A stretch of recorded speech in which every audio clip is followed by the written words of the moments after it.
Assalamualaikum warahmatullahi wabarakatuh. Pada kesempatan kali ini, Islam Fisabilillah akan membahas alasan dan manfaat Allah Subhanahu wa Ta'ala menciptakan nyamuk.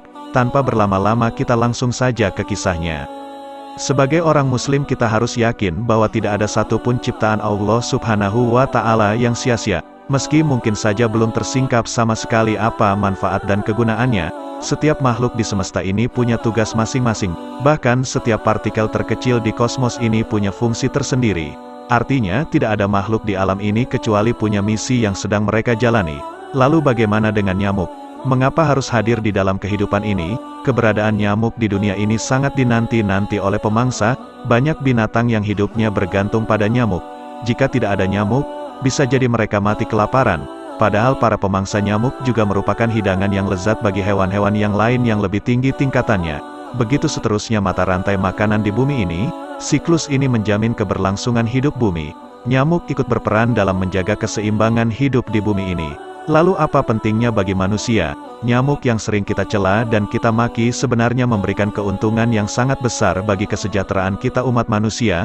Penyakit-penyakit yang menimbulkannya mendorong manusia untuk mempelajari nyamuk dari makanan, produksi, siklus hidup, sampai menganggap gigitan nyamuk bisa menyebar, maupun ilmu pengetahuan pun berkembang. Manusia termotivasi untuk menemukan obatnya baik setelah mengetahui sebabnya atau sebelum mengetahuinya. Dengan begitu tak terhitung banyaknya orang yang hidupnya tergantung dari nyamuk.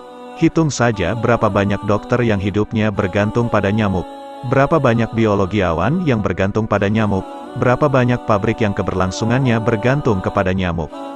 Dan masih banyak lagi manusia yang hidupnya bergantung pada nyamuk. Nyamuk telah mampu mendorong ilmu pengetahuan teknologi dan seni.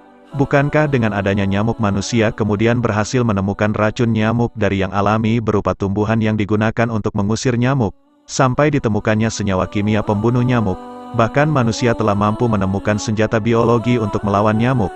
Pabrik obat nyamuk pun berkembang pesat dari obat nyamuk bakar sampai elektrik, dari yang baunya kurang sedap sampai yang sangat sedap. Manusia terus mengembangkan obat nyamuk dan pestisida yang aman dan ramah lingkungan. Manusia terus mengembangkan obat penyakit yang disebabkan oleh nyamuk yang lebih manjur dan lebih aman. Temuan-temuan dipublikasikan, bahkan temuan-temuan yang lebih besar yang spektakuler pasti akan menunggu kita di kemudian hari di balik tubuhnya yang mungil dan sederhana. Yang luar biasa lagi dari nyamuk adalah rancangan yang modernisasi dan minimalis pada tubuh hewan ini. Nyamuk mempunyai kemampuan untuk mengetahui letak-letak pembuluh darah manusia. Nyamuk dibekali semacam alat pendeteksi panas yang bekerja seperti inframerah, yang berfungsi memantulkan warna kulit manusia pada kegelapan menjadi warna ungu hingga terlihat olehnya. Maka nyamuk mempunyai sensor yang mengetahui panas dan bau tubuh manusia. Mungkin nyamuk memandang manusia sebagai makhluk primitif, yang harus rela memberikan sebagian darahnya untuk kelangsungan hidup mereka. Di balik kesan tidak bersahabat, hewan ini memberikan kita pelajaran dan hikmah. Nyamuk merupakan ahli bedah yang sangat hebat. Manusia belum mengenal teknik pembedahan modern. Mungkin baru 1 atau 2 abad yang lalu. Sedangkan nyamuk sejak ribuan ataupun jutaan tahun yang lalu telah mengenal teknik pembedahan modern. Ketika kita merasakan gigitan nyamuk, sebenarnya yang terjadi adalah nyamuk sedang melakukan pembedahan dengan cepat dan akurat.